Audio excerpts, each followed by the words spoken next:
하나님께서 우리에게 주신 말씀은 구약성경 사무엘상 1장 10절에서 11절 그리고 17절부터 20절까지를 보겠습니다. 오늘 설교는 그 1장을 그렇게 중심으로 이렇게 해서 말씀을 전하려고 하는데요. 본문을 너무 이렇게 길게 잡을 수 없어서 이렇게 갈라서 잡았습니다. 우리 사무엘상 1장 10절부터 11절 먼저 읽겠습니다. 시작. 한나가 마음이 괴로워서 여호와께 기도하고 통곡하며 서원하여 이르되 만군의 여호와여, 만일 주의 여종의 고통을 돌보시고 나를 기억하사 주의 여종을 잊지 아니하시고 주의 여종에게 아들을 주시면 내가 그의 평생에 그를 여호와께 드리고 삭도를 그의 머리에 대지 아니하겠나이다. 아멘. 17절부터 20절까지를 또 보겠습니다. 시작.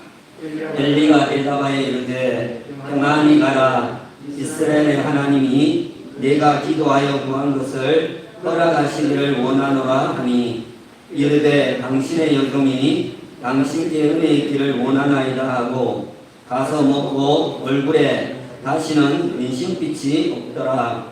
그들이 아침에 일찍 일어나 여호와 앞에 경배하고 돌아가 라마의 자기 집에 이르니라. 엘가나가 그의 아내 한나와 동침하매 여호와께서 그를 생각하신지라. 한나가 임신하고 때가 이르매 아들을 낳아 사무엘이라 이름하였으니 이는 내가 여호와께 그를 구하였다 함이더라. 아멘. 무더운 날씨 가운데 또 이렇게 함께 예배 드릴 수 있어서 참 감사가 됩니다. 오늘도 예배 자리에 나오신 한 분 한 분을 주님의 이름으로 사랑하고 환영하고 또 축복합니다. 오늘 설교 제목은 믿음의 기도, 닫힌 문을 여는 열쇠, 이렇게 제목을 정했습니다. 7월 달에 들어와서 계속 믿음을 주제로 이렇게 말씀을 나누고 있습니다. 특별히 다음 세대의 믿음이 회복되게 달라고 계속 기도해 주시기를 바랍니다. 온라인상으로 지금 교회들마다 여름 성경학교 수련회 이렇게 하는 것을 제가 유튜브를 통해서 많이 보고 있습니다. 우리 교회도 정말 다음 세대가 믿음이 회복되도록 계속 기도해 줄 수 있기를 바랍니다. 7월에 들어와서 제가 두 번은 아버지가 다음 세대의 믿음을 물려주는 이야기를 말씀을 나누었고요. 오늘 이렇게 본문을 이렇게 내용을 이렇게 포함하면은 두 번은 어머니가 또 이렇게 자녀에게 믿음을 물려주는 그런 이야기를 오늘 말씀을 전하게 됩니다. 사무엘상은 사사 시대에서 왕정 시대로 넘어가는 그 과도기를 이렇게 그리는 그런 말씀이 됩니다. 사사 시대에서부터 왕정 시대로 이렇게 넘어가는 그 과도기의 상황을 이렇게 다루고 있습니다. 이 시대는 첫 번째로는 국가적인 위기의 시대였습니다. 이스라엘을 이렇게 가운데 두고 사방으로부터 사흘이 멀다 하고 이렇게 대적이 침략하여서 약탈하고 죽이는 그런 매우 불안한 그런 상황이 계속 이어지고 있었습니다. 두 번째로 이 시대는 종교적으로도 어두운 그런 시대였습니다. 당시 이 사사겸 제사장이었던 이 엘리는 눈과 귀를 이렇게 닫고 살았습니다. 사무엘상 3장 1절에 보시면 여호와의 말씀이 희귀하여 이상이 흔히 보이지 아니하였다, 이렇게 말씀을 하고 있고요. 3장 2절에 가서 보면은 엘리의 눈이 점점 어두워 가서 잘 보이지 아니할 그때, 이런 말씀이 나오는데요. 이것은 육신의 눈만 어두워져 간다는 그런 이야기가 아니고 영적으로도 상당히 어두워져 가고 있다는 것을 말해주고 있습니다. 한나가 성전에 올라가서 마음이 너무 괴로워서 통곡하면서 기도를 하다가 나중에는 입술만 이렇게 동하는 것을 보고는 술이 취한 것으로 그렇게 여길 정도로 영안이 어두워 있었다라는 거예요. 물론 당시에 이렇게 성전에 가서 제사를 드리고 나서 음식을 나눠 먹고 또 술을 마시는 그런 포도주를 마시는 경우가 있었습니다. 그래서 여인들도 술이 취한 경우가 있었지만 오늘 어쨌든 이 말씀은 영적으로 영안이 많이 어두워 있었다는 것을 말해주는 것입니다. 또한 자식들의 그 잘못에 대해서 지적하는 그 백성들의 소리에 대해서도 그는 귀를 닫고 있었습니다. 당시 이렇게 실권을 이렇게 쥐고 있었던 그였지만 이스라엘의 지도자의 상태가 그러했다는 것을 우리에게 보여주고 있는 것입니다. 그 시대는 세 번째로는 가정적으로도 많은 문제를 가지고 있었다라는 것입니다. 당시에 가장 이렇게 경건해야 했던 이 한나의 남편 엘가나마저도 중원의 그 관습에 물들어 있었다라고 하는 것은 그 시대가 얼마나 영적으로 도덕적으로 타락하고 암울해 있었던가 하는 것을 우리에게 잘 그렇게 보여주고 있다라는 거예요. 이렇게 국가 정치적으로 또 종교적으로 가정적으로 문제가 참으로 많은 그런 암울한 시대였다라는 거죠. 자, 우리가 이런 이해를 가지고 사무엘상 1장 1절을 한번 보시면은 에브라임 산지 라마다임 소빔에 에브라임 사람 엘가나라고 하는 사람이 있었으니 이렇게 되어 있습니다. 여기 엘가나라고 하는 한나의 남편이 되는 사람이 이렇게 등장을 이렇게 하고 있습니다. 그런데 역대상 6장 27절과 28절을 이렇게 참고를 해보면은 거기 족보가 이렇게 나오는데요. 이 엘가나는 레위 지파의 후손이다라는 것을 우리가 알 수가 있다라는 거예요. 이 레위 지파가 되는 게 왜 그렇게 중요한가 하는 것을 우리가 알아야 되는데요. 나중에 보면은 엘리 제사장을 대신해서 이 사무엘이 태어나서 사무엘이 제사장이 되지를 않습니까? 이 제사장이 될 수 있는 것은 레위 지파 사람이어야만 된다라는 것입니다. 그렇기 때문에 레위 지파가 되는 것은 상당히 중요하다라는 거예요. 그럼에도 왜 여기서는 이 엘가나를 에브라임 사람이라 했는가 하는 거죠. 그것은 바로 이 엘가나가 에브라임 산지에 거주를 했기 때문에 그렇게 에브라임 사람 이렇게 붙여졌다라고 볼 수가 있습니다. 자, 오늘 본문의 주인공은 엘가나가 아니고 분명히 한나입니다. 그럼에도 이 엘가나가 사무엘이 태어나는 데 있어서 너무나도 중요한 역할을 하는 사람이면은 틀림이 없다라는 거예요. 사무엘상 1장 1절과 2절을 보시면은 엘가나, 한나, 분인나 이렇게 나나나 랜드의 가정이 소개가 되고 있는 것을 볼 수가 있습니다. 엘가나, 한나, 분인나 다 이렇게 나로 끝나는 나나 랜드의 가정이 소개되고 있습니다. 자, 2절에 보시면은 두 여인이 이렇게 등장을 합니다. 한나와 분인나 이렇게 두 여인이 등장을 합니다. 한나가 본처이고 분인나가 후처입니다. 이 분인나라고 하는 이름의 뜻은 보석, 진주 이런 뜻을 가지고 있습니다. 아마도 외모가 상당히 아름다웠던 것으로 그렇게 추정이 됩니다. 외모가 상당히 아름다운 그런 여인이 분인나라고 하는 여인이었습니다. 이 여인에게는 자식이 있었습니다. 2절에 보시면 자식이 있었는데요. 히브리어 이 원문에 보면 옐라딤이라고 하는 단어가 쓰였는데 이 단어는 단수가 아니고 복수로 쓰였어요. 그러니까 적어도 자식이 있었는데 2명 이상의 자녀가 있었다라는 것을 말해주고 있는 것입니다. 자, 다음은 한나입니다. 이 한나의 이름의 뜻은 사랑스러움, 은혜로움 이런 뜻을 가지고 있습니다. 당시 이 히브리 사회에서 흔히 발견되는 이름이 한나입니다. 요즘에는 우리나라에도 이 한나라고 하는 이름을 가진 분들이 참 많습니다. 제가 알고 있는 분 중에도 여러 명의 한나라는 이름을 가진 분이 있습니다. 우리 교회에도 고한나라고 하는 어느 며느리가 있지요.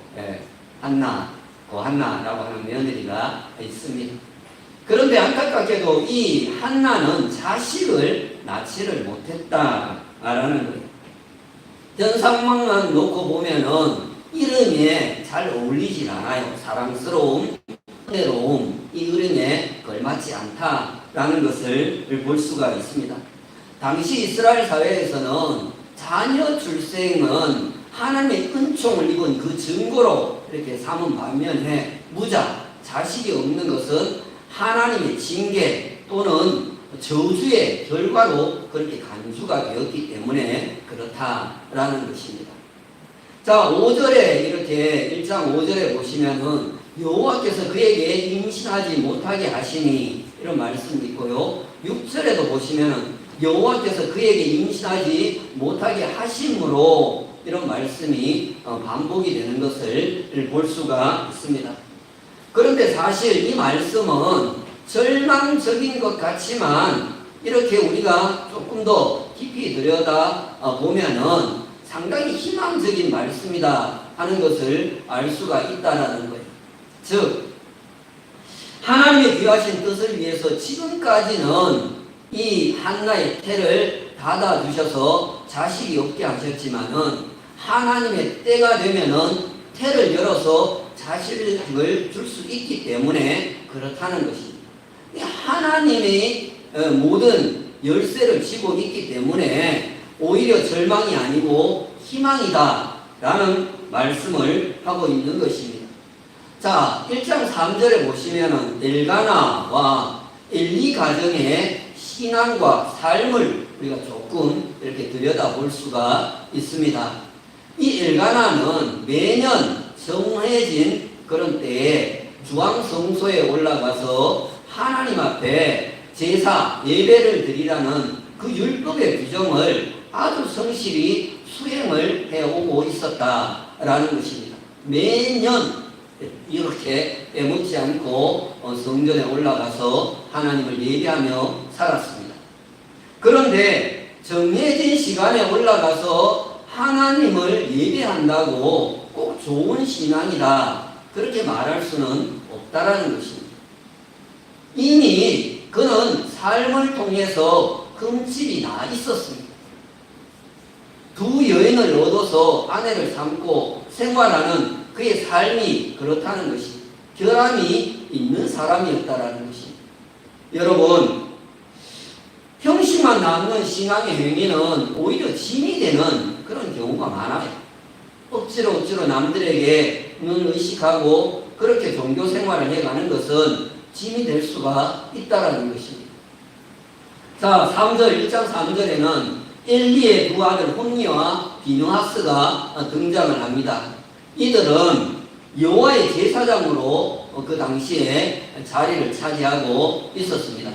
그런데 사무엘상 2장 12절에 보시면은 엘리의 두 아들들은 행실이 나빠서 여호와를 알지 못했다 이렇게 말씀을 하고 있습니다. 가장 하나님을 잘 알아야 할 제사장의 자리에 있는데도 그들은 하나님을 알지 못했다라는 것입니다. 뭡니까? 겉으로는 아는 것 같은데 속을 들여다보면 하나님을 경험하지 못하고 그렇게 종교 생활을 해왔다라는 것을 말해주고 있습니다. 자, 그들은 행실이 아주 나빴습니다. 성막 앞에서 수종드는 그런 여인들과 동침을 했습니다. 힘으로 겁탈을 한 것입니다. 또한 하나님 앞에 드려지는 예물에 대해서도 날 것을 원했습니다. 핏째 먹지 말라는 그런 하나님의 말씀도 어긴 것입니다. 엘가나와 이 엘리 가정의 신앙과 삶을 우리가 좀 들여다볼 수 있는 그런 부분이 되는 것입니다. 자, 여기 엘가나는 하나님 앞에 성전에 올라가서 제사를 이렇게 드리게 되었는데요. 그가 드린 제사가 아마 화목제, 다시 말하면 평화의 제사였던 것으로 그렇게 여겨집니다. 이 평화, 화목제는 제사장 목 외에는 나머지 것들에 대해서는 자신과 가족 그리고 공동체 전체가 이 성전뜰이나 성막뜰이나 별채에서 나누어 먹을 수가 있었습니다. 그래서 그가 드린 제사가 아마 화목제였을 것으로 그렇게 추정을 하는 것입니다. 이스라엘의 성민 남자라고 하면은 1년에 3번 유월절, 또 맥수절, 수장절 이렇게 3대 절기가 있는데 이때는 반드시 성전에 올라가야 합니다. 그런데 오늘 1장 4절과 5절에 보시면은 이 매년 정해진 시간에 이렇게 올라가게 되는데요. 이 중에 아마 유월절, 무교절이라고 하는 이 절기에 올라간 것으로 그렇게 짐작이 됩니다. 왜냐하면 이때는 온 가족이 하나님 앞에 올라가야 했기 때문에 그렇다는 거예요. 누가복음 2장에 보시면은 우리 예수님께서 12살 되었을 때 유월절 절기를 맞아서 아버지 요셉과 어머니 마리아 이렇게 예수님이 함께 올라갔던 것을 우리가 기억할 수가 있는 것입니다. 그런데 오늘 6절 후반부에 이렇게 보시면은 그의 적수인 분인나가 그를 심히 격분하게 하여 괴롭게 하더라, 이런 말씀이 있습니다. 분인나가 한나를 격분하게 하고 괴롭혔다라는 것입니다. 이 분인나는 외모는 진주 같고 보석 같았는데 속은 완전히 엉망이었다라는 것입니다. 남의 단점에 대해서 여지없이 파헤치며 상처를 주는 특별한 인사가 있었던 여인이 바로 이 분인나였다라는 것입니다. 미성숙했기 때문에 그런 것입니다. 자, 7절에 보시면은 엘가나는 화목제 그 희생 제물을 가족들에게 이렇게 나누어 줄 때 분인나와 또 분인나의 그 자식들이 있지 않습니까? 그리고 한나 이렇게 가족들에게 나누어 줄 때에 매번 한나에게는 갑절로 그렇게 주었다 말씀을 하고 있습니다. 어떤 면에서 보면은 한나를 한결같이 사랑했기 때문에 순수한 마음으로 그렇게 했다고 볼 수가 있을 것입니다.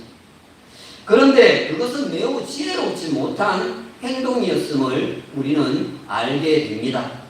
바로 이 일로 인해서 분인나는 시기심에 사로잡힌 나머지 이 한나를 계속해서 격분케 하고 괴롭히는 것을 우리가 볼 수가 있는 것입니다. 화목의 제사가 화목하지 못한 그런 제사가 되어버린 것입니다. 여러분, 무조건 내 방식대로 사랑하는 것은 여러 사람들에게 문제를 야기시킬 수도 있다라고 하는 사실을 우리가 좀 기억했으면 좋겠습니다. 사랑을 할 때 그 사랑을 아주 지혜롭게 하는 것이 필요하다라는 것입니다. 자, 7절과 8절에 보시면은 한나는 울면서 음식을 먹지를 않습니다. 그리고 9절에 가서도 보시면은 여러 가족들이 음식을 나누어 먹는데 한나는 기다리고 있다가 모든 사람들이 다 음식을 먹고 나자 자리에서 일어나서 성전으로 올라갔습니다. 올라가서 기도를 합니다. 그 기도를 할 때에 금식 상태였다라는 것입니다. 여러분, 이런 상황 속에서 음식이 넘어가겠습니까? 넘어가지를 않는 것입니다. 자, 1장 10절에 보시면은 한나는 마음이 괴로워서 하나님께 통곡 기도를 합니다. 금식 상태에서 마음이 괴로워서 통곡 기도를 했다라는 거지. 한나는 한이 많은 나 이렇게 말할 수가 있습니다. 그런데 한나는 그 많은 한을 사람들에게 풀지 않고 하나님께 쏟아냈다라고 하는 거예요. 이게 군인나와 다른 점이고 아주 성숙한 그런 모습이다. 그렇게 말할 수가 있는 것입니다. 여러분, 사람 붙잡고 하소연해봐야 소용이 없어요. 금방 뭔가 이렇게 마음의 위안이 되는 것 같지만 다시 또 마음이 답답해질 때가 많은 거예요. 아내가 가끔 저에게 그런 이야기를 할 때가 있어요.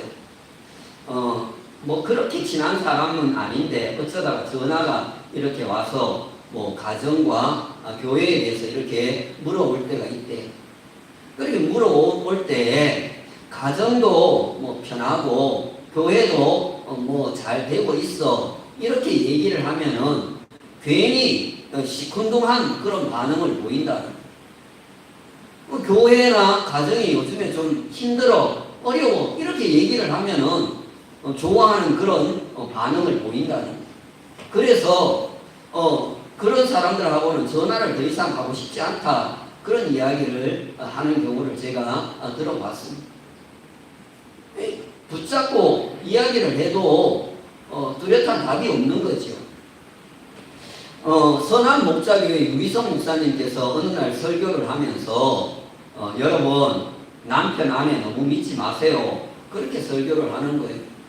처음에 그 이야기를 듣는데 무슨 저런 말씀을 하시는가 싶었는데 조금 더 이렇게 듣고 보니까 그럴 수도 있겠다 그런 생각이 드는 거예요. 믿고 의지하면은 그대로 이렇게 해주면 좋은데 안 되더라는 거예요. 남편을 그렇게 믿고 의지를 해서 뭔가 바라고 그러면은 아내에게 그렇게 해줘야 되는데 그렇게 안 되고 또 남편도 아내에게 뭔가 믿고 의지하고 그렇게 해줬으면 좋는데 바라는데 안 되더라는 거예요. 그러면은 오히려 그렇게 말한 사람만 상처가 되고 섭섭한 마음이 들게 되더라는 거예요. 그러면서 오직 사랑만 하려고 하라 그런 말씀을 하시더라고요. 여러분, 오직 믿음의 대상은 하나님 뿐이심을 믿고 하나님께만 기도로 쏟아내는 여러분 되기를 주님의 이름으로 축원합니다. 자, 1장 11절에 보시면은 한나는 하나님께 여종의 고통을 돌아보사 나를 기억해달라 이렇게 기도를 하는 것을 보게 됩니다. 여러분, 하나님이 기억하시는 것 그것이 너무나 중요한 것입니다. 그러면 하나님의 때가 되면은 반드시 거기에 대해서 응답을 주실 것이기 때문에 그런 것입니다. 자, 한나는 금식 기도, 통곡 기도, 그 다음에 서원 기도를 했습니다. 오늘 11절, 1장 11절 한가운데 보시면은 아들을 주시면 내가 그의 평생에 그를 여호와께 드리고 삭도를 그의 머리에 대지 아니하겠나이다. 이렇게 기도를 했습니다. 자, 여기서 우리는 한나의 기도에 중요한 점 하나를 발견하게 됩니다. 대개 우리는 기도를 할 때에 필요한 것을 요구만 합니다. 즉 하나님께 계속해서 얻는 데만 관심을 우리는 갖는 거예요. 그래서 기도 제목이 늘 달라고 하는 데만 그렇게 집중을 하게 됩니다. 그런 반면에 오늘 한나의 기도 속에는 하나님이 주시면 어떻게 하겠다라는 것에 대한 기도가 들어있다라는 것입니다. 하나님께서 자식을 주시면 태어나면서부터 온전히 구별하여서 그의 평생을 하나님께 드리겠다 이렇게 기도를 하고 있는 것입니다. 여러분, 우리도 주시면 어떻게 하겠다라고 하는 구체적인 기도 내용을 가지고 기도하여서 응답받게 되기를 주님의 이름으로 축원합니다. 자, 한나가 기도한 후에 취한 그런 그의 모든 이런 행동들은 참으로 믿음의 기도가 어떤 것인가, 어떤 것이어야 하는가 하는 것을 우리에게 잘 보여주고 있습니다. 한나는 믿음은 바로 이런 것이다 라고 하는 것을 우리에게 똑똑히 보여주고 있는 것입니다. 믿음의 기도를 드렸다면 첫째는 더 이상 근심이 없어야 한다 라는 것입니다. 믿음의 기도를 드렸다면 더 이상은 근심이 없어야 한다 라는 거예요. 1장 18절 한가운데 보시면은 가서 먹고 얼굴에 다시는 근심빛이 없더라 이렇게 말씀하고 있습니다. 여러분 실컷 기도해놓고 여전히 의심과 불안한 마음을 갖고 있는 그것은 믿음이 없는 기도인 것입니다. 믿음의 기도를 드린 후에 근심빛이 없게 되기를 주님의 이름으로 축원합니다. 믿음의 기도를 드렸다면 두 번째는 이루어질 것을 믿고 행동해야 한다라는 것입니다. 1장 19절 한가운데 보시면은 엘가나가 그의 아내 한나와 동침하매 이렇게 되어 있습니다. 이런 성인 유무가 있습니다. 아내가 아기를 낳았다라는 소식을 듣고 남편이 병원으로 급히 달려갔습니다. 분만실로 막 들어가려고 하는데 간호사가 이렇게 막아서면서 이 구역은 금지, 관계자 외에는 출입 금지 구역입니다. 이렇게 얘기를 했습니다. 그러자 그 남자가 제가 바로 관계자요 이렇게 얘기를 했다는 것입니다. 여러분 한나가 금방 거룩한 기도를 이렇게 드리고 와서 남편 엘가나가 가까이 오려고 할 때 사탄아 물러가라 그렇게 했다면은 아마 모든 것도 다 물러가고 말았을 것입니다. 여러분 하나님이 주실 것을 믿는다면 이루어지도록 사람 편에서도 최선의 노력을 다해야 할 줄 믿습니다. 기도해놓고 내가 아무것도 하지 않으면 아무 일도 안 일어날 수가 있다는 것입니다. 자, 믿음의 기도를 드렸다면 세 번째는 믿음의 반응을 해야 한다라는 것입니다. 1장 20절에 보시면은 한나가 점점점 하고 아들을 낳아 사무엘이라 이름하였으니 이는 내가 여호와께 그를 구하였다 함이더라 이렇게 말씀을 하고 있습니다. 이 사무엘이라고 하는 이름의 뜻은 하나님이 들으셨다라는 뜻입니다.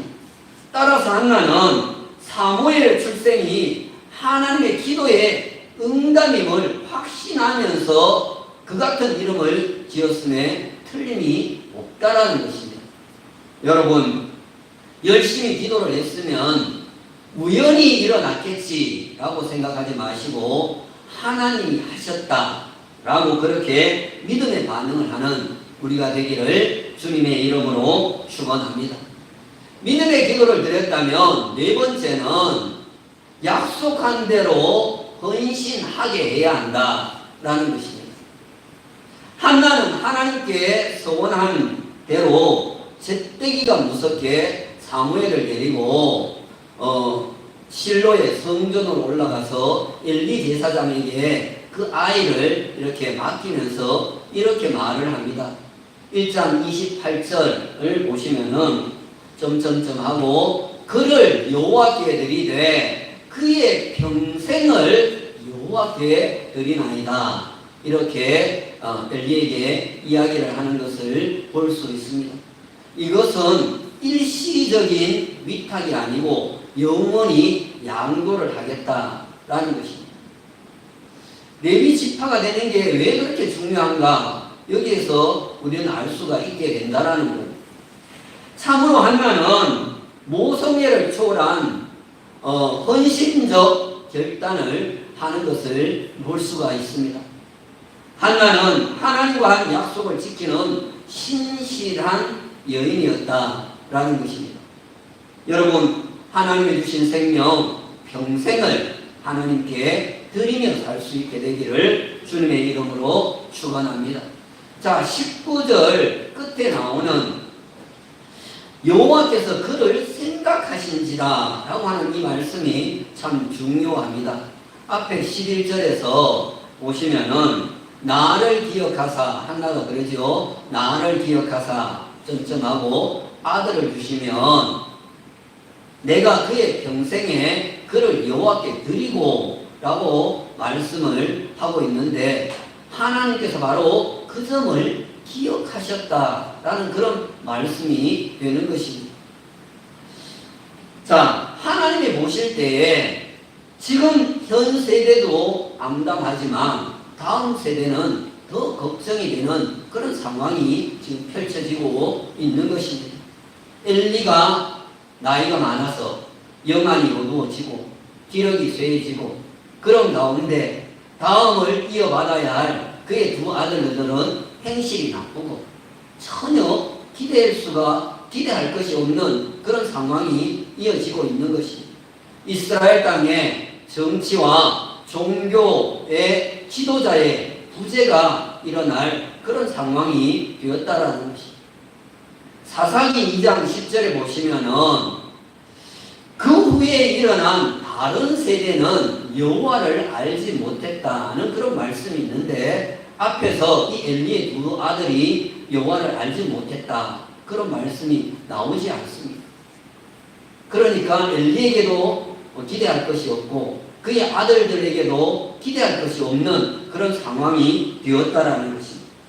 이런 사태의 심각성이 있는 가운데 이런 절박한 상황에서 하나님은 다음 세대를 일으킬 인재를 찾았고, 마침 한나가 하나님 앞에 나와서 거기에 부합하는 수준 높은 그런 차원 높은 기도를 드리게 되었다라는 것입니다. 즉 한나의 원함과 하나님의 바람이 이렇게 맞아 떨어지게 되었다라는 그런 말씀입니다.